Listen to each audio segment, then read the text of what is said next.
नेपालको राजनीति भनेको मङ्गोल भर्सेस आर्यनको लडाईँ हो भन्ने कुरा देशको नागरिकहरूको मस्तिष्कमा त्यो चेत खुलाइदिनुपर्छ भनेर महामानव डाक्टर गोपाल गुरुङज्यू सङ्घर्ष गर्नुभयो।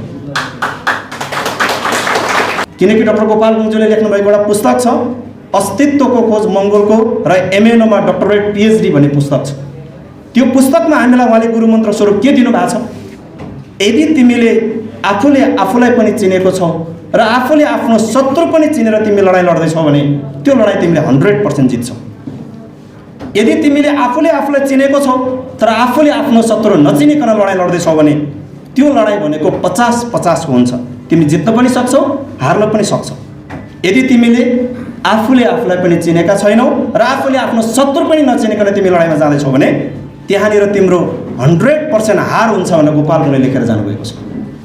अहिलेको देशका अहिलेको भएका घटनाहरू त्यसकै दुष्परिणाम होइन। देशमा आएको घटनाहरू, देशमा तामसालिङ हुनुपर्छ, तमुवान हुनुपर्छ, मगरात हुनुपर्छ भनेर त भनिदिए, तर कसको पछि लागेर हुनुपर्छ भन्दा हाम्रै पछि लागेर हुनुपर्छ भनेपछि हाम्रो मान्छेहरू तामसालिङ तमुवान लिम्बुवान लिन त कुदे।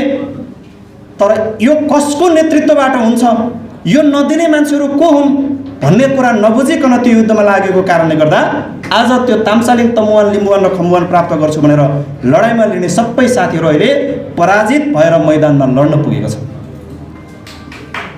यो कसको कारणले भयो भन्दा महामानव डाक्टर गोपाल गुरुङज्यूले लेखेर छोडिदिनु भएको दस्तावेजलाई नबुझेको कारणले गर्दाखेरि त्यो समस्या सिर्जना भएर गयो। साथीहरूले किन नबोलेको, किन नकुदेको, अर्को कुदेर भ्याइसक्यो, हाम्रो मङ्गोल पछि पर्यो भन्दैछ। अनि एउटा किताब पढेको, किताबमा एउटा कहानी के रहेछ भन्दा 100वटा मुसाहरू मुसा दौड प्रतियोगितामा कुद्नलाई मैदानमा तयार भएर बसेको रहेछ।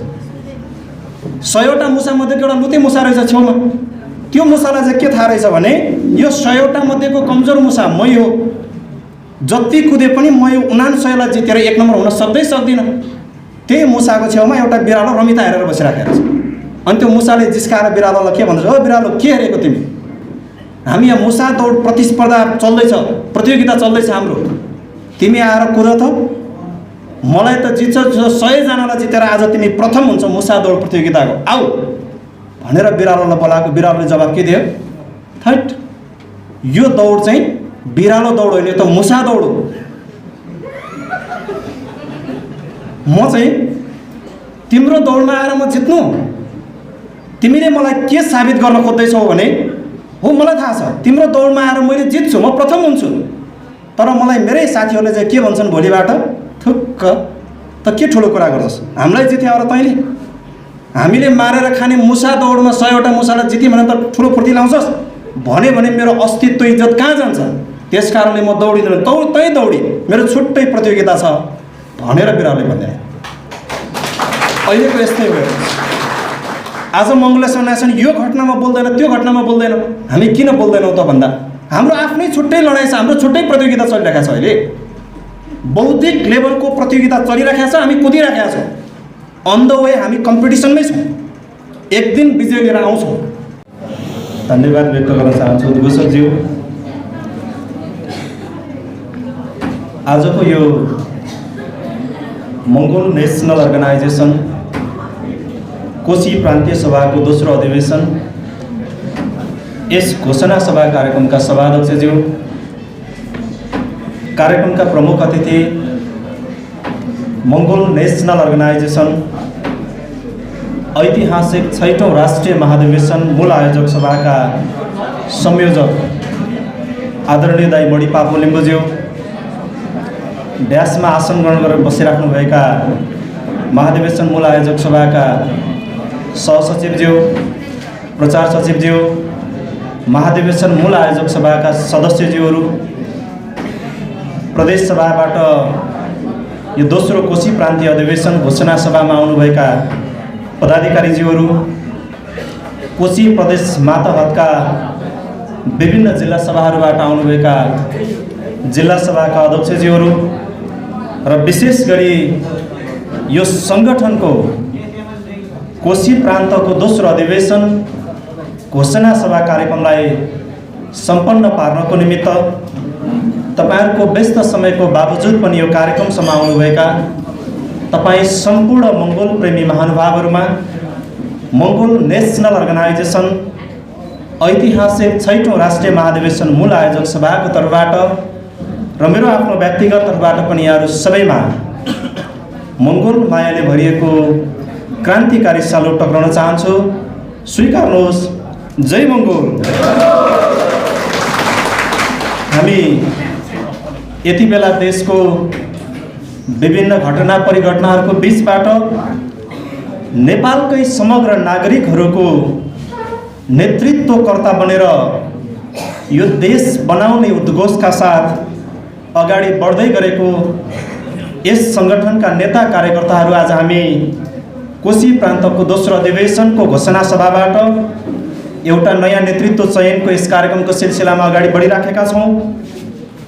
विशेष गरेर यति बेला देशको विभिन्न ठाउँहरूमा देखिएको विभिन्न किसिमको घटना परिघटना जसले नेपालको समग्र क्षेत्रमा प्रतिनिधित्व गरेर बसिराख्ने नागरिकहरूलाई छुएको छ।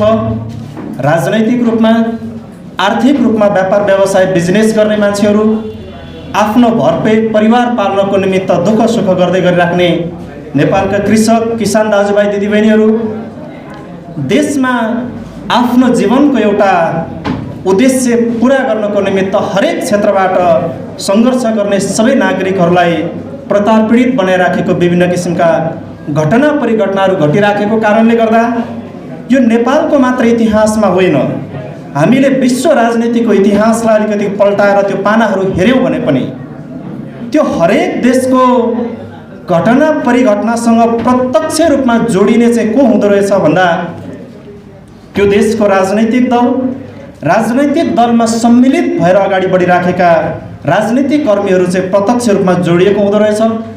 यस कारणले गर्दाखेरि हामी नेपालको यो विविध घटनाहरूमाथि देशको समग्र नागरिकहरूको नेतृत्वकर्ता बनेर देश हाँक्नको निमित्त हामी तयार भइसक्यौँ भनेर उद्घोष गर्नको निमित्त मैदानमा उत्रेका महामानव डाक्टर गोपाल गुरुङज्यूका असल सिपाही र चेलाहरू भएको कारणले गर्दा थोरै समय देशको राजनीति र अन्तर्राष्ट्रिय राजनीतिको इतिहास र नेपालको अहिलेको वर्तमान राजनीतिमा मिल्दोजुल्दो घटनाहरूको विषयमा थोरै विश्लेषण गर्नु अथवा त्यो विषयमा थोरै व्याख्या गर्नु उचित हुन्छ भन्ने मैले यो दोस्रो अधिवेशन कोशी प्रदेश अधिवेशन घोषणा सभा कार्यक्रममा त्यसलाई राख्नु उचित हुन्छ भन्ठानेर मैले केही कुराहरू राख्न खोजिराखेको छु।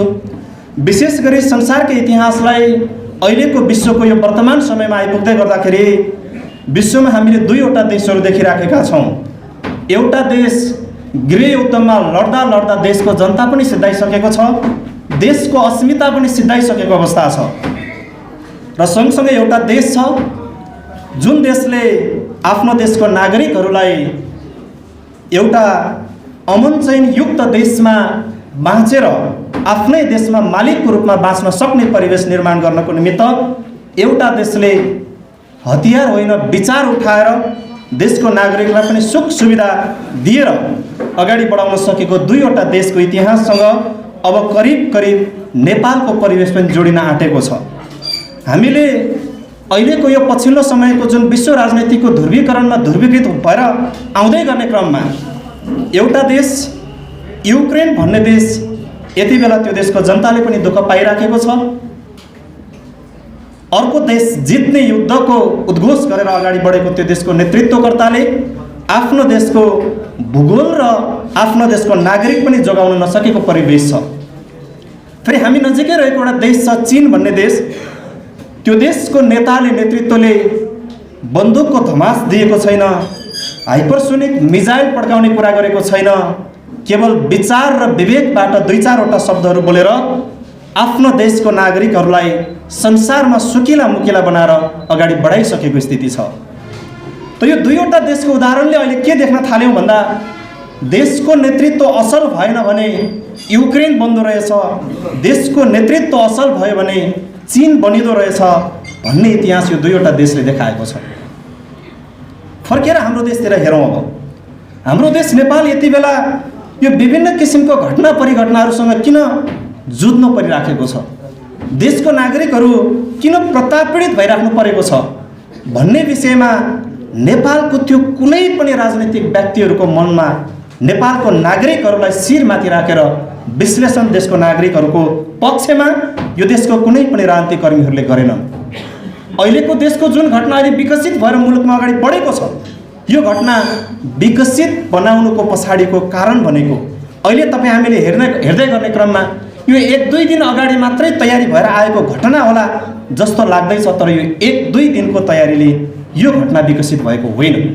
यो घटना विकसित हुनको निमित्त झन्डै 1-2 शताब्दीभन्दा बेसी खर्च गरेका छन् शासकहरूले यो देशमा। दक्षिण अफ्रिकाको इतिहास हेरौँ, यता नेपालमा मङ्गोल नेसनल अर्गनाइजेसनको इतिहास नै फर्काएर किन नहेरौँ। मङ्गोल नेसनल अर्गनाइजेसनको फाउन्डर प्रेसिडेन्ट महामानव डाक्टर गोपाल गुरुङज्यूले यो विषयमा व्याख्या गर्नुभएको, यो विषयमा आफ्नो आवाजहरू उठाउन थाल्नुभएको व्यक्तिगत रूपमा 1972 देखि साङ्गठनिक रूपमा सन् 1989 देखि भनेको व्यक्तिगत रूपमा झन्डै 5 दशकभन्दा ज्यादा समय अगाडिदेखि साङ्गठनिक रूपमा पनि आजभन्दा झन्डै 34-35 वर्षको सङ्घर्षबाट मात्र यो परिवर्तन किन सुरुवात हुनु पर्यो त भन्दाखेरि त्यसको निमित्त समय लाग्दो रहेछ। यो प्रकृतिको नियम रहेछ। यस कारणले गर्दाखेरि हाम्रो देश नेपालमा अहिले घटेको जुन घटनाहरू छ, विकसित भएको परिघटना जुन छ, यसको निमित्त देशका शासकहरूले कानुनी रूपमा विक्रम सम्वत 1910बाट उनीहरूले दस्तावेजीकरण गरेर सुरुवात गराएको उनीहरूको पोलिसी आज बल्ल मैदानमा आइपुगेको अवस्था छ। जङ्गबहादुर राणा जति बेला देशको राणा प्रधानमन्त्री थिए, 1910मा मुलुकी ऐन कानुन पारित गरेर कानुनभित्र नै नेपालको हामी बहुसङ्ख्यक नागरिकहरूलाई मतवालीको दर्जामा कानुनी रूपबाट हालेर गइसके पछाडि त्यहाँबाट कानुनी रूपमा आक्रमण सुरुवात भएको हाम्रो समुदायलाई दलदले भासमा भस्म पारेर उनीहरूको स्वार्थ पुरा गर्नको निमित्त अगाडि बढेको शासकहरू विक्रम सम्वत 2046 सालदेखि 51 सालको बिचमा आइपुग्ने बेलामा देशमा रहेका हामी बहुसङ्ख्यक नागरिकहरूलाई आदिवासी जनजाति बनाउँदै हामीलाई कुन ठाउँमा पुर्याइदियो भन्दा हामीलाई समग्र मङ्गोलहरू एक हौँ भन्ने ठाउँमा पुग्न दिएन। हामीलाई कहाँ पुर्याइदियो भन्दा आफूभित्रको अपनत्व हराएर देशभित्र म मेरो आफ्नै जातको मान्छे हुँ भनेर घमण्ड गर्ने एउटा परिस्थिति सिर्जना गरेर लगिदियो। यो कुरा कहाँबाट सिकेका थिए शासकहरूले भन्दा दक्षिण अफ्रिकाबाट सिकेका थिए। जुन देशका त्यहाँका बहुसङ्ख्यक नेग्रो काला समुदायका मूलवासीहरूलाई छिन्न भिन्न नपारेको भए नेल्सन मण्डेलाको एक्लैको पहिलो प्रयासमा नै दक्षिण अफ्रिका मुक्त हुन सक्थ्यो। दक्षिण अफ्रिका मुक्त गर्नको निमित्त त्यो देशको बहुसङ्ख्यक नागरिकहरूको मस्तिष्कमा दक्षिण अफ्रिकाको राजनीति भनेको नेग्रो भर्सेस आर्यनहरूको बिचको लडाइँ हो भनेर बुझाउन मात्रै नेल्सन मण्डेलालाई झन्डै 27 वर्ष लागेर गएको अवस्था थियो। यता हाम्रो देश नेपालमा अझैसम्म हाम्रो मान्छेहरूको चेत खुलेको छैन। महामानव डाक्टर गोपाल गुरुङज्यूले सङ्गठनको स्थापना हुनु पहिलादेखिबाट नै यो कुरा उठाउँदै उहाँले स्पष्ट रूपमा भनेर आउनुभएको थियो, नेपालको राजनैतिक लडाइँ भनेको कुनै पनि वादको राजनैतिक लडाइँ होइन। आज देशमा फ्याँकेको नेपाल कम्युनिस्ट पार्टी एमाले फ्याँकेको जनताको बहुदलीय जनवाद, हिजो नेपाली कङ्ग्रेसले भन्दै गरेको प्रजातान्त्रिक समाजवाद, यो कुनै पनि वादको राजनैतिक लडाइँ नेपालको वास्तविक राजनैतिक लडाइँ होइन। नेपालको वास्तविक राजनैतिक लडाइँ भनेको मङ्गोल भर्सेस आर्यन बीचको लडाइँ हो। यो लडाइँमा देश नछिरेसम्म देश वास्तविक राजनैतिक प्रतिस्पर्धामा प्रवेश गर्दैन। जतिवटा क्रान्ति गरेर परिवर्तन आए पनि त्यो परिवर्तनले बहुसङ्ख्यक नागरिकहरूलाई छुँदैन भन्ने कुरा महामानव डाक्टर गोपाल गुरुङज्यूलाई 17 वर्षको उमेरमा नै उहाँलाई कुरामा अनुभूति भएको थियो। यसकारणले यसको निमित्त उहाँले आफ्नो जीवन कुर्बान गर्ने उद्देश्यसहित नेपालको बहुसङ्ख्यक नागरिकहरूको हक अधिकार र अस्तित्वलाई सुरक्षित गर्नको निमित्त जीवनको सारा कुराहरू त्यागेर सबै कुराहरू समर्पण गरेर हामी नेपालको बहुसङ्ख्यक नागरिकहरूको पक्षमा आवाज उठाएर हाम्रो मस्तिष्कमा राजनैतिक चेतको बीज भरिदिएर हामीलाई यो अवस्थामा आउनको निमित्त सङ्घर्ष थाल्नु परेको अवस्था थियो। 17 वर्षको उमेरमा अनुभूति भयो। विक्रम सम्वत 2017 सालतिर यो देशको राष्ट्र प्रमुखको रूपमा रहेको राजा महेन्द्रबाट सुरुवात गर्नुभयो। देशको वास्तविक समस्या यहाँनिर छ महाराज। तपाईँले देशको जनता र भूगोल अध्ययन गर्नुभएको छैन। तपाईँ जनताको मन जितेर राजा भएको व्यक्ति होइन। तपाईँ त के जितेर राजा भएको भन्दा तपाईँको बुवा र आमाको गर्भबाट जन्मिने बेलामा नै राजकुमार भएर जन्मिएको कारणले तपाईँ राजा भएको। यो देशको भूगोल कस्तो छ, यो देशको विभिन्न भूगोलमा बसोबास गर्ने नागरिकहरूको समस्या के छ, तराईमा धानको समस्या हुन्छ, पहाडमा धानको समस्या हुँदैन, किनकि पहाडमा धानै फल्दैन, पहाडको समस्या बेग्लै हुन्छ। यस कारणले यो सबै कुरा चाहिँ मैले अनुभव गरेर आएको छु। नेपालको सुदूरपूर्वको झापा, इलाम, पान्थर, ताप्लेजुङ हुँदै नेपालको पश्चिममा रहेको म्याग्दी जिल्लाको 4000 पर्वत राखुसम्म बसोबास गर्ने नेपाली नागरिकहरूको समस्यालाई मैले नजिकबाट अध्ययन गरेर आएको छु। यस कारणले मेरो सल्लाह सुन्नुहोस् भनेर 17 सालमा दिएको सल्लाह काम लागेन यो देशका शासकहरूले। किन लागेन भन्दा उनीहरूलाई उनीहरूको पुर्खाले गुरु मन्त्रको रूपमा छोडेर गएका थिए। राणा प्रधानमन्त्रीको कालमा 1910 मा लागू गरेर छोडेको कानुनलाई यो देशमा पालना गराएर लानु नै पर्ने थियो, त्यो लिएर नै गयो।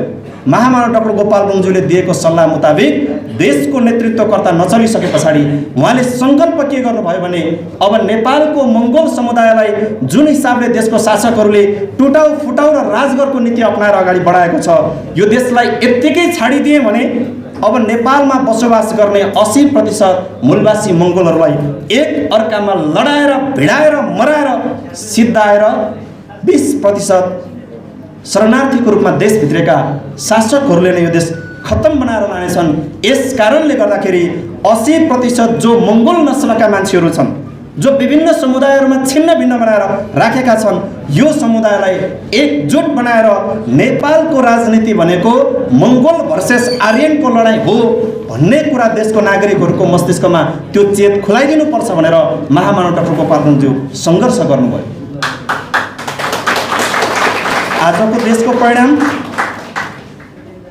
यदि यति बेला मङ्गोल नेसनल अर्गनाइजेसनले इमान्दारीपूर्वक देशको नागरिकहरूलाई चेतनशील बनाएको थिएन भने शासकहरूले जुन ढङ्गले उसले पोलिसी बनाएर अगाडि ल्याउँथ्यो त्यही हिसाबले हाम्रो मान्छेहरू लड्न र भिड्न पुग्थे। आज कसको कारणले रोकियो भन्दा यो महामानव डाक्टर गोपाल गुरुङज्यूको कारणले गर्दाखेरि देशमा जातीय युद्ध, धार्मिक युद्ध, अनेक किसिमको हिंसा भड्काउने कोसिस भइराखेको छ, यो रोकिन पुगेको छ। डाक्टर गोपाल गुरुङज्यूले अगाडि सार्नुभएको यो दर्शन सिद्धान्त विचारहरू यदि सन् 1990 को दशकमै अगाडि बढेको थियो भने सायद देशमा माओवादीहरूको कथित युद्ध पनि हुन सक्दैन थियो होला। माओवादीहरूको कथित युद्ध गरेर हाम्रो मान्छेहरूलाई लडाइँमा लडाएर मराएर सिद्धाइसकेपछि उनीहरूले के देखे भन्दा महामानव डाक्टर गोपाल गुरुङज्यूको विचार बोक्ने नयाँ पुस्ता मङ्गोलहरू जन्म्यो भने खतरा हुन्छ भनेर उसकै पार्टीबाट केही साथीहरूलाई ठेक्का दिएर राखेको थियो भिडाउनको निमित्त। धेरै कोसिस भयो, तर अहिले पछिल्लो समयमा मङ्गोल समुदायका मान्छेहरू भिड्न किन तयार भएनन् भन्दा लडाइँ अर्कै ठाउँमा रहेछ। किनकि डाक्टर गोपाल गुरुङज्यूले लेख्नुभएको एउटा पुस्तक छ, अस्तित्वको खोज मङ्गोलको र एमएनओमा डक्टरेट पिएचडी भन्ने पुस्तक छ। त्यो पुस्तकमा हामीलाई उहाँले गुरुमन्त्र स्वरूप के दिनुभएको छ, यदि तिमीले आफूले आफूलाई पनि चिनेको छौ र आफूले आफ्नो शत्रु पनि चिनेर तिमी लडाइँ लड्दैछौ भने त्यो लडाइँ तिमीले 100% जित्छौ। यदि तिमीले आफूले आफूलाई चिनेको छौ तर आफूले आफ्नो शत्रु नचिनिकन लडाइँ लड्दैछौ भने त्यो लडाइँ भनेको 50-50 हुन्छ, तिमी जित्न पनि सक्छौ हार्न पनि सक्छौ। यदि तिमीले आफूले आफूलाई पनि चिनेका छैनौ र आफूले आफ्नो शत्रु पनि नचिनिकन तिमी लडाइँमा जाँदैछौ भने त्यहाँनिर तिम्रो 100% हार हुन्छ भनेर गोपाल गुरुङले लेखेर जानुभएको छ।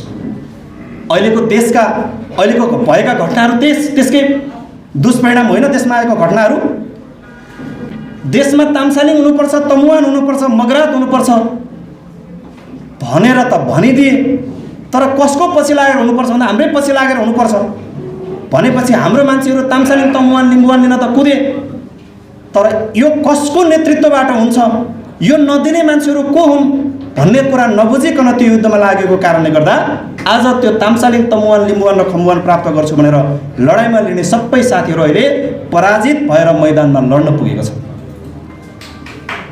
यो कसको कारणले भयो भन्दा महामानव डाक्टर गोपाल गुरुङज्यूले लेखेर छोडिदिनु भएको दस्तावेजलाई नबुझेको कारणले गर्दाखेरि त्यो समस्या सिर्जना भएर गयो।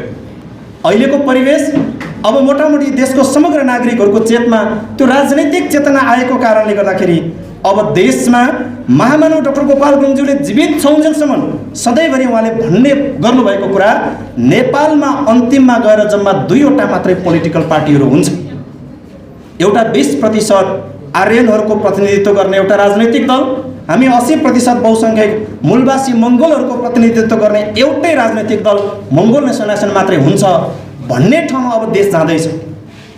अब बहुसङ्ख्यक नागरिकहरूले त्यो हिसाबले बुझेर अब अहिले हेर्नुहोस् त अस्ति मङ्सिर 4 गते चुनावमा भोट माग्न जाने बेलामा कुखुराको भालेमा भोट हाल्नु पर्यो भन्दा मान्छेले के भने, भोट त हाल्नुहुन्थ्यो तर तपाईँहरूको विचार नै अलिकति सङ्कुचित जातीय छ, नहालो होला यसपालिलाई भनेर पठाउने मान्छे नि तपाईँलाई कतिजना फोन आइसक्यो होला। मलाई पनि आयो, साँच्चै तपाईँले भन्नुभएको जस्तै वास्तविकता त्यही रहेछ, अब अर्को चुनावमा त हामी पनि तपाईँतिरै हो भन्ने परिवेश यो कसले सिर्जना गरायो भन्दा यो महामानव डाक्टर गोपाल गुरुङज्यूको 6औं ज्ञानेन्द्रियले देखेको परिवेशको कारणले विकसित गरायो।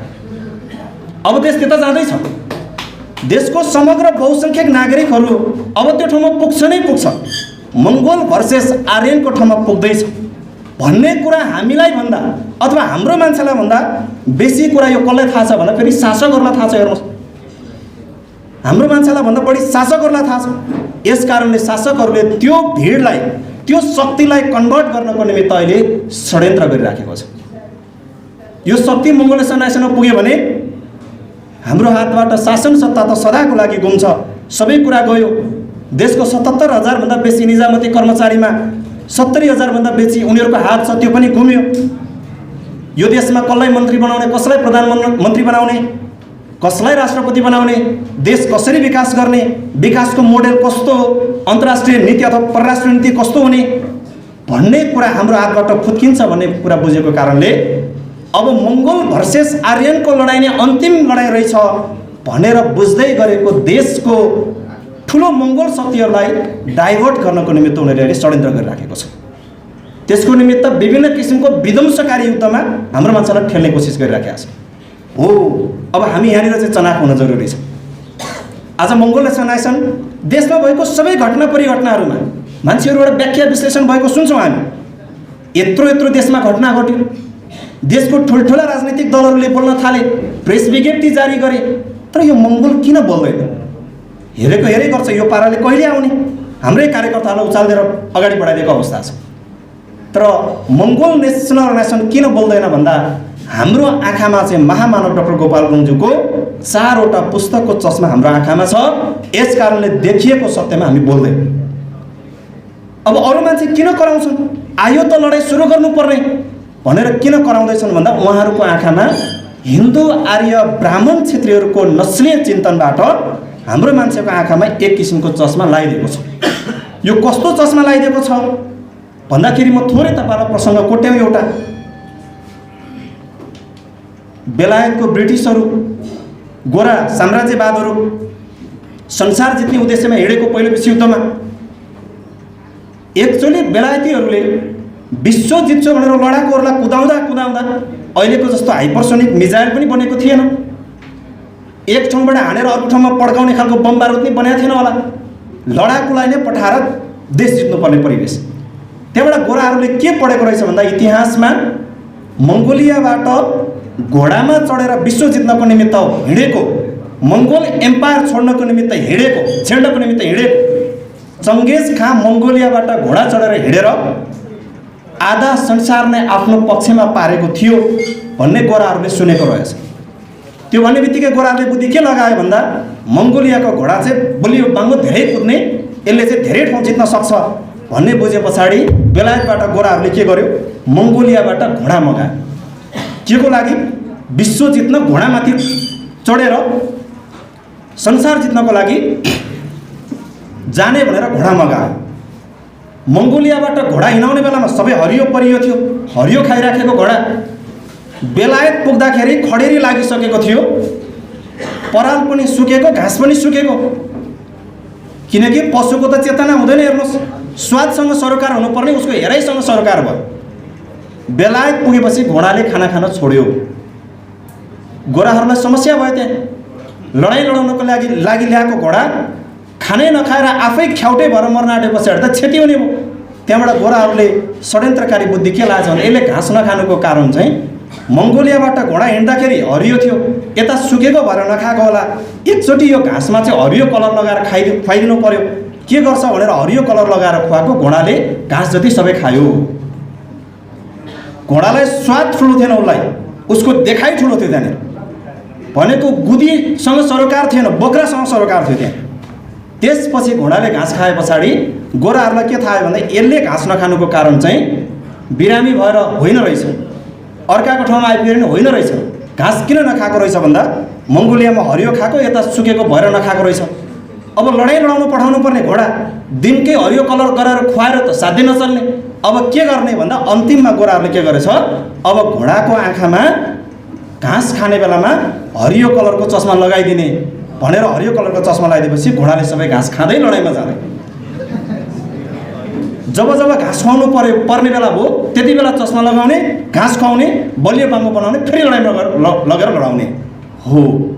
यसै गरी नेपालको हामी बहुसङ्ख्यक मङ्गोल नागरिकहरूको आँखामा एउटा यस्तो खालको चस्मा लगाइदिएको छ जुन चस्माबाट हेर्दा धरानको गोरुकाण्ड पनि सही हो, लड्न जानुपर्छ, ठोक्नै पर्छ, काट्नै पर्छ। अस्ति काठमाडौँतिर के भन्यो कसले भनेर भनेको छ, हो त हामीलाई यस्तो पशु भन्ने छोड्नै हो, ठोक्नै हो भनेर त्यहाँ पनि कुदेको छ।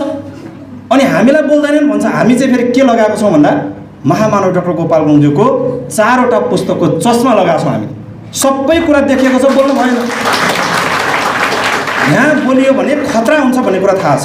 यस कारणले गर्दाखेरि यो देशको ठुलो मङ्गोल शक्तिहरूलाई डाइभर्ट गरेर फेरि उनीहरूकै निहित स्वार्थको निमित्त प्रयोग गर्न खोजेको छ। यसबाट हाम्रो मान्छे बचाउनु पर्ने बेला आएको छ। हामीलाई जिस्काउँछन्। मैले यस्तै काठमाडौँमा पनि भने साथीहरूलाई, काठमाडौँबाट एक दिन म घरमा किताब पढ्दै थिएँ, किताबमा एउटा साह्रै राम्रो प्रसङ्ग आएछ। साथीहरूले किन नबोलेको, किन नकुदेको, अर्को कुदेर भ्याइसक्यो, हाम्रो मङ्गोल पछि पऱ्यो भन्दैछ। अनि एउटा किताब पढेको, किताबमा एउटा कहानी के रहेछ भन्दा 100वटा मुसाहरू मुसा दौड प्रतियोगितामा कुद्नलाई मैदानमा तयार भएर बसेको रहेछ। 100वटा मुसा मध्येको एउटा लुते मुसा रहेछ छेउमा। त्यो मुसालाई चाहिँ के थाहा रहेछ भने यो 100वटा मध्येको कमजोर मुसा मै हो, जति कुदे पनि म यो 99लाई जितेर 1 नम्बर हुन सक्दिनँ। त्यही मुसाको छेउमा एउटा बिरालो रमिता हेरेर बसिराखेको छ। अनि त्यो मुसाले जिस्काएर बिरालोलाई के भन्छ, ओ बिरालो के हेरेको तिमी, हामी यहाँ मुसा दौड प्रतिस्पर्धा चल्दैछ, प्रतियोगिता चल्दैछ हाम्रो, तिमी आएर कुद त, मलाई त जित्छ 100जनालाई जितेर आज तिमी प्रथम हुन्छ मुसा दौड प्रतियोगिताको, आऊ भनेर बिरालोलाई बोलाएको। बिरालोले जवाब के दियो, थैट यो दौड चाहिँ बिरालो दौड होइन, यो त मुसा दौड हो। म चाहिँ तिम्रो दौडमा आएर म जित्नु, तिमीले मलाई के साबित गर्न खोज्दैछौ भने, हो मलाई थाहा छ तिम्रो दौडमा आएर मैले जित्छु, म प्रथम हुन्छु, तर मलाई मेरै साथीहरूले चाहिँ के भन्छन् भोलिबाट, थुक्क त के ठुलो कुरा गर्छस्, हामीलाई जित्यो र तैँले, हामीले मारेर खाने मुसा दौडमा 100वटा मुसालाई जित्यो भने त ठुलो फुर्ती लाउँछस् भने मेरो अस्तित्व इज्जत कहाँ जान्छ। त्यस कारणले म दौडिँदैन, तै दौडी, मेरो छुट्टै प्रतियोगिता छ भनेर बिरालोले भन्दै। अहिलेको यस्तै भयो। आज मङ्गोल सेना यो घटनामा बोल्दैन, त्यो घटनामा बोल्दैन। हामी किन बोल्दैनौँ त भन्दा हाम्रो आफ्नै छुट्टै लडाइँ छ, हाम्रो छुट्टै प्रतियोगिता चलिरहेको छ। अहिले बौद्धिक लेभलको प्रतियोगिता चलिरहेको छ, हामी कुदिरहेका छौँ। अन द वे हामी कम्पिटिसनमै छौँ, एक दिन विजय लिएर आउँछौँ। हामीलाई थाहा छ त। अनि यो घटनाहरूमा झन्डा बोकेर गइयो भने हामी हिँड्दै नहिँडेको ठाउँमा त मङ्गोल नेसनले गोरु काट्यो, गाई काट्यो भनेको छ, हामीले भन्दैनौँ भने ठाउँमा हाम्रो यो भन्यो भने त हामी नै अगाडि हुने होइन र। हामी छैनौँ, मङ्गोल नेसनको कार्यक्रम पनि होइन, नीति पनि होइन। एउटा अबोध पशुको वध गर्ने हाम्रो कार्यक्रम नीति होइन। त्यो खानेले खान्छन्, खान पाउनुपर्छ, बनिनुपर्छ भन्ने कुरा हो, त्यो हाम्रो सल्लाह सुझाव हो। तर अभियान हाम्रो होइन भनेर कतिवटा कार्यक्रममा भनिसक्यौँ। पत्रकारहरूले जानी के भन्छन्, मङ्गोल नेसनले खायो भन्छ। हामी कुद्दै नकुद्दा पनि यस कारणले गर्दाखेरि हामी कुद्यौँ भने हामी 1 नम्बरमा आउँछौँ भन्ने थाहा छ, तर हाम्रो कुदाइ त्यहाँ होइन। किनकि महामानव डाक्टर गोपाल गुरुङज्यूले सङ्गठनको अहिलेको निवर्तमान श्रद्धेय प्रेसिडेन्टज्यूलाई भनिदिएर जानुभएको छ, भाइ हाम्रो लडाइँ चाहिँ यो लेभलबाट यसरी जान्छ भनिदिनु भएको छ। अनि साथीहरूले के भन्न उचाल्दैछ, बुद्धलाल मेचेले आँटै गरेन, हिम्मतै गरेन। यो त हिम्मत गरेको, कसले सक्छ यस्तो विषयमा? इमोसन कन्ट्रोल गरेर बस्न जो पाए त्यसले सक्छ, सामान्य मान्छेको बसको कुरा होइन। अस्ति हामी कार्यक्रमको दोहोरामा कुद्ने बेलामा श्यामजी हामी सँगसँगै हिँडिराखेको बाटोमा एउटा भलाकुसारी भयो। यो मान्छेको स्वभाव कस्तो हुँदो रहेछ भन्दा अरूलाई बोलेर सुनाउँदा चाहिँ बडो जाँगर चल्ने, अरूको कुरा सुन्न चाहिँ लास्टै अल्छी लाग्दो रहेछ भन्ने कुरा भयो। कोदालो खन्नु नि परेको छैन, पसिना बगाउनु नि परेको छैन, एउटा चेयरमा मजाले बसेर कानमा कुरा सुन्नु मात्रै परेको छ। तैपनि मान्छे लामो समय बोल्यो भने असिना पसिना आउँछ कति बेला कुरा सिद्ध होला, कति बेला गर्ला भने जस्तो हुन्छ। जब त्यति कुरा कन्ट्रोल गर्न यति गाह्रो छ। सङ्गठनको निवर्तमान प्रेसिडेन्टज्यूले हिम्मत नगरेको होइन, हिम्मत गरेको कारणले चाहिँ अहिले यो परिवेश छ है, नत्र अवस्था यस्तो बन्दैन थियो। यस कारणले गर्दाखेरि आज तपाईँ हामीलाई गलत भड्खालोमा हाल्नको निमित्त हामी जति पाए त्यति बेला बोल्ने कुरै होइन यो। अस्ति काठमाडौँमा ठुलो आन्दोलन मच्यो, त्यहाँनिर देख्यो हाम्रो शक्ति कत्रो छ, न्यु खोज्यो भने सिद्धिन्छौ तिमीहरू भन्यो। शासकहरू डराएनन्। शासकहरूले के गर्यो भन्दा यिनीहरूले के बोल्दैछन् भनेर ध्यान दिएर सुन्दा उनीहरूले के बोले, ब्राह्मणवादी नस्लवादी चिन्तन भएको मान्छेले हाम्रो समुदायलाई पशु भन्यो, हामी छोड्दैनौँ किनकि हामी यो देशको आदिवासी जनजाति हौँ भनेपछि सकियो। शासकले के बुझ्यो भन्दा सत्तर हामी हो भनेर चाहिँ चिनेछ यिनीहरूले, तर आफूले आफूलाई चाहिँ अझैसम्म चिनेको छैन, शरणार्थी भन्दैछ। यस कारणले ढुक्क भयो।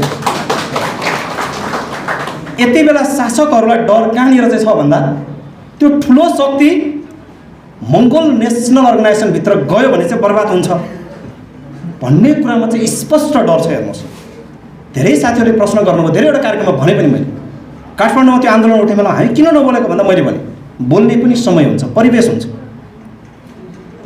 तपाईँको घरको छिमेकीले मङ्सिर महिना आउन आँट्यो, मङ्सिर महिनामा 20 मुरी धान फलाएर तपाईँको छिमेकीले घरमा भित्रायो भने ला हो मेरो छिमेकीले त 20 मुरी धान भित्रायो, खेत त मेरो पनि थियो डल्लै, म चाहिँ के कम 20 नसके पनि 10 मुरी त फलाउँछु भनेर मङ्सिर महिनामै धानको बिउ छर्न जाने होइन। हेर्नुहोस्, त्यो छर्न जाने समय हुन्छ नि त। त्यो कहिले जाने भन्दा त्यो छिमेकीले त्यो धान फलाउने काम कहिलेबाट सुरु गर्छ भन्दाखेरि असार त कुर्नु पऱ्यो नि, परेन। बिउ कहिले छर्दो रहेछ, बिउ कहिले राख्दो रहेछ, त्यो हेरेर गयो भने मात्रै बल्ल जित्न सकिन्छ। अनि मैले भनेको काठमाडौँमा एकदम सजिलो। काठमाडौँ तपाईँहरू कतिजना घुम्नु भएको थाहा होला। कलङ्कीबाट स्वयम्भू आउँछ, स्वयम्भूबाट बालाज्यू आउँछ, बालाज्यू पछि माछापोखरी चोक भन्ने आउँछ, एवं रीति त्योभन्दा अरू चोकहरू पनि आउँछ। कलङ्की चोकमा त्यो रिङ रोड घुम्ने गाडीको एउटा खलासीको समेत बुद्धि छ कि हाम्रो मान्छेको त्यति नै नरहेछ। त्यो रिङ रोड घुम्ने गाडीको एकजना सहचालक खलासीको समेत बुद्धि छ, हाम्रो मान्छेको छैन। त्यो गाडीको खलासी कलङ्की चोक आइपुग्ने बित्तिकै के गर्छ, हतार हतार गाडीको ढोका खोल्छ अनि कराउँछ। के भनेर कराउँछ भन्दा स्वयम्भू बालाज्यू माछापोखरी भनेर कराउँछ। कलङ्की चोकबाट गाडी हिँडेपछि बिचमा कराउँदैन, ढोका थुनेर भित्र आनन्दले बस्छ। स्वयम्भू चोक आउने बित्तिकै फेरि कराउँछ, बालाज्यू बालाज्यू माछापोखरी भनेर कराउँछ। फेरि स्वयम्भू कट्यो, फेरि ढोका थुनेर बस्छ। त्यो किन बस्छ भन्दा खलासीलाई नि के थाहा छ भन्दा यो कलङ्की चोकमा चाहिँ मलाई फाइदा हुने मेरो पेसेन्जर छ, कलङ्की चोकदेखि स्वयम्भू चोकको बिचमा मेरो पेसेन्जरै छैन, म किन कराउने भन्ने कुरा खलासीलाई पनि थाहा छ। हाम्रो मान्छेलाई त्यति पनि थाहा छैन। जसले त्यो बोली बोल्यो त्यसको हिसाब किताब लिने त 84 सालको चुनावमा हुने होइन र अहिले कराएर केही फाइदा छ? यस कारणले गर्दाखेरि मङ्गोल नेसनल अर्गनाइजेसन चाहिँ यति बेला बुद्धिमत्तापूर्वक त्यो अभियानमा अगाडि बढेको छ। किन बढेको छ भन्दा सङ्गठनको फाउन्डर प्रेसिडेन्ट महामानव डाक्टर गोपाल गुरुङज्यूले सङ्गठनको निवर्तमान प्रेसिडेन्ट बुद्धलाल मेसेज्यूलाई त्यो बाटोहरू देखाएर गइदिनु भएको कारणले गर्दाखेरि उहाँले सम्हाल्नु भएको त्यो बाटोको अभियानमा हामी कुदेको कारणले गर्दा आज देश जोगिएको छ। हामी सबै बाँचेका छौँ। यदि मङ्गोल नेसनल अर्गनाइजेसनले अहिले धेरै मान्छेले भन्छन् यो मङ्गोल नेसनल अर्गनाइजेसनले कति ठुल्ठुलो कार्यक्रम गर्छ, हाम्रो किन देखाउँदैन मिडियाले, हामीलाई देख्दैन कि क्या हो, पत्रकारलाई थाहा हुँदैन कि क्या हो? यो सबै कुरा थाहा भइरहेछ पत्रकारहरूलाई। अहिले नेपालको मेन स्ट्रिमको सबै मिडियाको क्यामेराहरू कता फर्किया छ भन्दा उनीहरूतिर भन्दा पनि ज्यादा त्यो क्यामेरा मङ्गोल नेसनल अर्गनाइजेसनको नेता कार्यकर्ताहरूतिर त्यो फर्केको छ। उसले त्यति बेलासम्म रेकर्ड बटन थिच्दैन। त्यो मेन स्ट्रिमको मिडिया नेपालको राष्ट्रिय स्तरको सञ्चार माध्यमको क्यामेराको रेकर्ड बटन कति बेलासम्म थिच्दैन भन्दा जुन बेलासम्म सङ्गठनको निवर्तमान प्रेसिडेन्टज्यूले वैचारिक बाटो नछोडिकन, सैद्धान्तिक बाटो नछोडिकन अगाडि बढाउनुहुन्छ त्यो बेलासम्म उसले थिच्दैन। जुन बेलाबाट हामी विध्वंसकारी कार्यक्रम गर्न थाल्यौँ भने रेकर्ड बटन ट्वाक्क थिचिहाल्छ उसले। किनकि नेपालको मेन स्ट्रिमको मिडियाहरूले हाम्रो सकारात्मक सन्देशहरू जनताको बिचमा पुर्याउनको निमित्त होइन, हामीले गरेको गल्ती कमी कमजोरीहरूलाई जनताको बिचमा नङ्ग्याउनको निमित्त उनीहरू एकदम तयार भएर बसेको छ। यस कारणले गर्दाखेरि हामीले टेक्ने पाइला बोल्ने शब्दहरूमा समेत एकदमै ख्याल गरेर बोल्नुपर्ने बेला आएको छ। यो कसको लागि भन्दा तपाईँ हामी सबै मङ्गोलहरूसहित यो देशमा बसोबास गर्ने समग्र नागरिक र यो देशकै भविष्यको निमित्त पनि हामीले त्यो गर्नुपर्ने बेला आएको छ। हामी त्यो ढङ्गले जान सक्यौँ भने मात्रै अगाडि बढ्न सक्छौँ, होइन भने तपाईँ हामीलाई बिचैमा यो सङ्घर्षको दौरानमा अगाडि बढ्ने क्रममा हामीलाई खत्तम गरिदिन्छ। यस कारणले गर्दाखेरि मैले सधैँभरि मेरो आफ्नो व्यक्तिगत तर्फबाट भन्ने गरेको छु, सङ्गठनको निवर्तमान प्रेसिडेन्टज्यूले दिनुभएको कति कुराहरू हाम्रो धेरै साथीहरूले बुझ्दैन रहेछ, अनि नबुझेपछि खै के बोल्या हुन्छ, बुझ्दै नबुझेपछि त भन्ने त त्यही हो कि बुझ्दै त बुझ्दैन खै के बोल्या भनेर भन्छ। अनि मैले साथीहरूलाई भन्छु होइन त्यो चाहिँ तपाईँहरूको लेभलको लागि होइन, उहाँले चाहिँ हाम्रो लेभलको लागि बोल्नु भएको भने ए त्यसो पो रहेछ सर भनेर फेरि चित्त बुझाउनुहुन्छ। प्रेसिडेन्टज्यूले एकचोटि भन्नुभएको थियो हामीलाई, तपाईँहरूलाई पनि तपाईँहरू झन् यो मोरङ जिल्ला नजिक हुनुहुन्छ, धेरै पटक आएर उहाँले भनि नै राख्नु भएको छ होला, तपाईँहरू सबैले गर्वको रूपमा लिनुपर्छ। हेर्नुहोस्, सङ्गठनको फाउन्डर प्रेसिडेन्टले यो मङ्गोल मुक्तिको अभियानको यात्रा सुरु गरेको प्रदेश पनि यही प्रदेश हो। सङ्गठनको निवर्तमान प्रेसिडेन्टज्यू जुन प्रेसिडेन्ट फाउन्डर प्रेसिडेन्टसँग सँगसँगै सहकार्य गरेर आफू तिखारिनु भएको छ, एउटा अनुभवमा खारिनु भएको छ। प्रेसिडेन्ट बसोबास गर्ने जिल्लाको नजिक हुनुहुन्छ, प्रेसिडेन्ट बसोबास गर्ने प्रदेशमा हुनुहुन्छ। यस कारणले गर्दाखेरि उहाँले नजिक रहेर तपाईँहरूलाई दिनुपर्ने कति कुराहरू दिइराख्नु भएको हुन्छ। हामी पनि आउने बेलामा, म पछिल्लो समयमा आउने बेलामा दाइले भन्दै हुनुहुन्थ्यो, त्यो उदाहरण दिएर त्यो चाहिँ हामीलाई हिँड्नु भन्नुभएको रहेछ। उदाहरण दिएर के भनिदिनु भयो भन्दा एकचोटि एउटा शिक्षकलाई दुईजना असल विद्यार्थीमा मार्क्स बराबर छ, कसलाई पहिलो बनाउने कसलाई दोस्रो बनाउने भनेर निर्णय गर्न अप्ठ्यारो पर्यो। त्यसपछि मास्टरले भाइ त्यति बेला चाहिँ दुईटै विद्यार्थीलाई रातिको समयमा एउटा टुकी बत्ती समात्न दिएछ हातमा। त्यहाँबाट दुवैजनालाई ल तिमी चाहिँ योभन्दा 5 किलोमिटर पर भएको ठाउँ त्यो घुमेर आऊ भनेर दुईटै विद्यार्थीहरूलाई मास्टरले पठाएपछि त्यो दुईवटा विद्यार्थीमध्ये, यस कारणले गर्दाखेरि हाम्रो सङ्गठनको समग्र नेता कार्यकर्ताले भनिराख्छौँ हामी, शिक्षाको महत्त्व छ एक ठाउँमा, पढाइ लेखाइ हुनु जरुरी छ, तर पढाइ लेखाइ सँगसँगै व्यावहारिक ज्ञान भएन भने चाहिँ खेर गयो नि। त्यो गोपाल गुरुङले भन्नुभएको जस्तै त्यो पढन्ते मूर्खमा परिणत हुन्छ है। अब सैद्धान्तिक हिसाबले पढ्ने लेख्ने कुरामा दुईटैको मार्क्स बराबरी आयो, कसलाई प्रथम बनाउने कसलाई दोस्रो बनाउने, दुईटाले प्रथम त बनाउन मिलेन। त्यति बेला मास्टरले के रणनीति अपनायो भन्दा दुईवटा विद्यार्थीलाई दुईटालाई एउटा टुकी समात्न दिएर रातिको अँध्यारोको समयमा 5 किलोमिटर परको यो ठाउँ पुगेर आऊ भनेर टुकी बत्ती दिएपछि एउटाले बत्ती बालेर हेऱ्यो अगाडि, एउटाले के देख्यो भन्दा 5 किलोमिटर त देखेन उसले त टुकी बत्ती बाल्दा रातिको समयमा। उसले के देख्यो भन्दा केवल आफूभन्दा अगाडिको 5 मिटर मात्रै देख्यो। अर्को साथीले फेरि यसो हेऱ्यो, उसले देख्न त 5 मिटर देखाएको छ।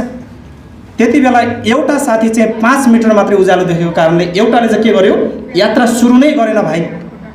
एउटाले चाहिँ के गर्यो भन्दा 5 किलोमिटर देखिया छ, जाउँ न त्यहाँसम्म भनेर हिँड्यो। 5 किलोमिटर पुग्दा त त्यो बत्तीले फेरि उताको 5 किलोमिटर देखायो, फेरि 5 मिटर देखायो, फेरि 5 मिटर हिँड्यो, त्योभन्दा अगाडिको फेरि अर्को 5 मिटर देखायो। गर्दा गर्दा 5 किलोमिटर बाटो देखेर दोस्रो चेला चाहिँ घुमेर आयो। यस कारणले टिचरले त्यति बेला कसलाई प्रथम गर्यो त भन्दा त्यो दोस्रो व्यक्ति जोसँग व्यावहारिक ज्ञान पनि थियो। यो टुकीले म 5 मिटर हिँडेँ भने अलि अगाडि गएपछि फेरि अर्को 5 मिटर देखिन्छ, फेरि अर्को 5, फेरि अर्को 5, गर्दा गर्दै अन्तिममा 5 किलोमिटर पुगेर आयो। त्यसैलाई चाहिँ उसले प्रथम छानेको रहेछ भन्नुभएको थियो। त्यो त हामीलाई कहानीको रूपमा भन्नुभयो होला, भन्दा तपाईँहरूको लागि नि त्यही हो भन्नुभएको रहेछ। हामी अस्ति झापाबाट उकालो लाग्ने बेलामा हाम्रो कन्फर्म कार्यक्रम चाहिँ ताप्लेजुङ थियो। ताप्लेजुङ पुगौँ, त्यहाँबाट के कसो हुन्छ, फर्केर आउँदाखेरि फिदीमा हाम्रो रामतुङ्ग्रो दाईहरू हुनुहुन्थ्यो, त्यहाँ पनि राम्रै भयो। त्यहाँबाट तेह्रथुमतिर जाने कुरा आयो, अध्यक्षज्यूहरूसँग सम्पर्क त भइराखेको थियो, तर माहौल त्यति साह्रो छैन सर, अब आउन त आउनुहोस् भनेपछि हामी फिदिमबाट नै यात्रा टुङ्गाएर फर्किया होइन, जसो तसो जाउँ के फरक पर्ला र भनेर फिदिमबाट उकालो लागेर गयौँ। म्याङ्लुङ पुग्दाखेरि त वातावरण अर्कै रहेछ। त्यहाँ हामीलाई खोजेर हाम्रो प्रतीक्षामा बस्ने मान्छे पो रहेछ। त्यहाँनिर म्याङ्लुङ पुगियो, त्यहाँबाट सम्पर्क भयो यता सङ्खुवा सभामा सम्पर्क हुँदा फेरि खै कन्फर्म त छैन, 2-4 जना भयो नि भेटघाट पक्कै होला जाउँ न त मणिधारी भन्नुभयो, जाउँ भाइ भनेपछि त जानु त पर्यो, लु जाउँ जाउँ भनेर गएको। म्याङ्लोङबाट हिँडेको सङ्खुवा सभाको खाँदबारीमा आमा दिदीबहिनीहरू चेलीबेटीहरूको उपस्थिति भव्य, बडो रमाइलो पनि लाग्यो। त्यहाँनिर बसोबास गर्दाखेरि उहाँहरूसँग चाहिँ भलाकुसारी गर्दाखेरि झन्डै 35-40 जनासँग भेट भयो। खाँदबारी पुगेको यसो फोन गरेर यताको भोजपुर जिल्ला छ, फोन गरौँ भनेको भोलिपल्ट नै फेरि त्यहाँ के रहेछ जिल्ला अधिवेशन, लु यतै आउनुहोस् भने फेरि त्यहाँ पनि भ्याइयो। भ्याउँदा मलाई चाहिँ गर्व के लाग्यो भन्दा हामी यात्राको क्रममा मैले भन्दै थिएँ, यो कोशी प्रदेश म यो मङ्गोल नेसनल अर्गनाइजेसनमा प्रवेश गरेर, मङ्गोल नेसनल अर्गनाइजेसनमा त के भन्नु जीवनमै पहिलोचोटि एमएनमा आउनुभन्दा पहिला त माइक पनि समातेको थिएन, बोलेको पनि थिएन, थाहा पनि थिएन। जीवनमा पहिलोचोटि माइक समातेर आफ्नो विचार राख्न थालेको यही कोशी प्रदेशको सोलुखुम्बु जिल्लामा गएर पहिलोचोटि मैले कुरा राखेको। डाक्टर गोपाल गुरुङज्यू पनि हुनुहुन्छ। आजभन्दा 12 वर्ष अगाडि 2068 साल चैत 25 गते सोलुखुम्बु जिल्लाको दोस्रो अधिवेशन हुँदै थियो। जिल्ला अधिवेशनको सभाध्यक्ष हाम्रो रुद्र मगर दाइ हुनुहुन्छ। म त्यो कार्यक्रममा गएर पहिलोचोटि भाषण गरेको। अनि साथीहरूसँग यात्रामा हिँड्दै गर्ने क्रममा कोशी प्रदेशको मैले मोटामोटी सबै जिल्ला घुमेको छु। तेह्रथुम सङ्खुवा सभा र खोटाङ यो 3वटा जिल्ला घुमेको छुइनँ। मेरो लागि अवसर पनि होला, जाउँ घुमौँ भनेर घुम्ने क्रममा प्रेसिडेन्टज्यूले भन्नुभएको दिनुभएको सल्लाह मुताबिक अलि अगाडि जाउँ, नयाँ कुरा त होला भनेर हिँड्दै जाने क्रममा झन्डै कोशी प्रदेशभित्र सबैलाई मैले झन्डैले उसिने गरेको छु। कहाँनिर भन्दा खोटाङ पनि पुगेको थिएँ भने सायद कोशी प्रदेशको सबै जिल्लाहरूमा मङ्गोल नेसनल अर्गनाइजेसनको कार्यक्रममा सहभागी हुने गरेर भ्रमण मैले सबै भ्याउँदै थिएँ 14वटा जिल्ला। तर त्यो चाहिँ अलिकति हुन पाएन। खोटाङ जिल्लामा चाहिँ हामी जान सकेनौँ। यस कारणले गर्दाखेरि सङ्गठनको वर्तमान प्रेसिडेन्टज्यूले दिनुभएको जुन एउटा विचार छ, उहाँले हामीलाई सिकाउनु भएको जुन एउटा संस्कार छ, यो संस्कारलाई तपाईँ हामीले तलमाथि नगरिकन निरन्तर सङ्गठनको यात्रामा हिँड्यो भने पक्कै पनि परिवर्तनको निमित्त हामी धेरै टाढा छैनौँ। र अघि नै मैले भनिहालेँ, देशको माहौल यति बेला मोटामोटी अब मङ्गोल नेसनल अर्गनाइजेसनतर्फ नै आकर्षित भएर देशको माहौलहरू आउँदैछ। तर त्यसको निमित्त हामीले कहाँ चाहिँ ध्यान दिनु पर्यो भन्दा शासकहरूले यो ठुलो शक्तिले, किनकि गोपाल गुरुङले हरेक पुस्तकहरूमा उहाँको मन्तव्यहरूमा नि भनेर के जानुभएको छ भने नेपालमा एउटा यस्तो शक्ति छ मङ्गोल शक्ति, जुन शक्ति अगाडि बढ्यो भने यसलाई रोक्न सक्ने तागत नेपाल होइन अन्तर्राष्ट्रिय जगतमा पनि छैन भनेर भनिदिनु भएको छ। हेर्नुहोस्, यस कारणले देशको शासकहरूलाई डर चाहिँ के छ भन्दा यो अहिले तत्काल उठेको माहौल नै मङ्गोल शक्ति बनेर गयो भने बर्बादमा पर्छौँ हामी भनेर उनीहरूले तपाईँ हामीलाई गलत ठाउँमा लगेर भड्खालोमा हाल्ने षड्यन्त्र गर्दैछन्। यसबाट तपाईँ हामी जोगिनको निमित्त जरुरी छ। हामी चाहिँ एकदम संवेदनशील भएर नेतृत्व पङ्क्तिले दिएको निर्देशनहरूलाई हामीले शिरोधार्य गर्दै अगाडि बढ्न सक्यौँ भने पक्कै पनि परिवर्तन त सम्भव छ नै छ। सँगसँगै यसमा चाहिँ तपाईँ हामी सबैजना यसको भागीदारी पनि बन्न सक्छौँ। यस कारणले गर्दाखेरि अब चाहिँ म समयको पाबन्दी छ, कार्यक्रममा प्रमुख अतिथि हुनुहुन्छ उहाँले विशेष गरी सङ्गठनको 6औं राष्ट्रिय महाधिवेशन, अर्को कुरा 6औं राष्ट्रिय महाधिवेशन पनि तपाईँहरूको यही मोरङ जिल्लामा चाहिँ घोषणा सभा लेटाङमा सम्पन्न हुने गरी हामी त्यो तीव्र तयारीमै लागिराखेका छौँ। राष्ट्रिय महाधिवेशनले विभिन्न कुराहरू लिएर आउँछ। अब देशको सबै नागरिकहरूलाई एउटा सन्देश हामीले के दिनुपर्नेछ यति बेला भने अब केवल यो देशको समग्र नागरिकहरूलाई नेतृत्व दिन सक्ने एउटै राजनैतिक शक्ति र राजनैतिक शक्तिभित्र भएको नेतृत्व पङ्क्ति चाहिँ केवल मङ्गोल नेसनल अर्गनाइजेसनमा मात्रै रहेछ भन्ने कुरा देखाउनु पर्ने बेला आएको कारणले गर्दाखेरि हामी त्यो हिसाबले तयार हुन जरुरी छ। र आजको यो कोशी प्रान्तको दोस्रो अधिवेशन घोषणा सभाबाट निर्वाचित हुनुभएका सम्पूर्ण निर्वाचित पदाधिकारीज्यूहरूलाई पनि यो कोशी प्रदेशको अधिवेशन केवल नेतृत्व परिवर्तनको मात्रै अधिवेशन पक्कै पनि होइन। हिजो भास्कर चामलिङज्यूको अध्यक्षतामा उहाँहरूले एक कार्यकाल काम गर्नुभयो। त्यस पछाडि यो अधिवेशन सम्पन्न बनाउनको निमित्त विकेन बान्तवाज्यूको चाहिँ संयोजकत्वमा फेरि यो पछाडिको झन्डै 5-7 महिनाको समय उहाँहरूले अगाडि बढाएर लिएर आउनुभयो। उहाँहरूले लिएर जानुभएको उहाँहरूको गति त अहिलेसम्म घटेको छैन। एउटा लेभलबाट एक ठाउँमा पुगेर अगाडि बढ्ने क्रममा निरन्तर चाहिँ त्यो एउटा यात्राको क्रममा नै छ। यस कारणले गर्दाखेरि यो हिजोको तपाईँहरूको बन्द सत्रबाट सागर राईको अध्यक्षतामा तपाईँहरू 43 सदस्यीय मङ्गोल नेसनल अर्गनाइजेसन कोशी प्रान्तको दोस्रो अधिवेशनबाट निर्वाचित भएर आउनुभएको सम्पूर्ण निर्वाचित पदाधिकारीहरूलाई पनि तपाईँहरू सबैजना अग्रिम कार्य सफलताको विशेष शुभकामना।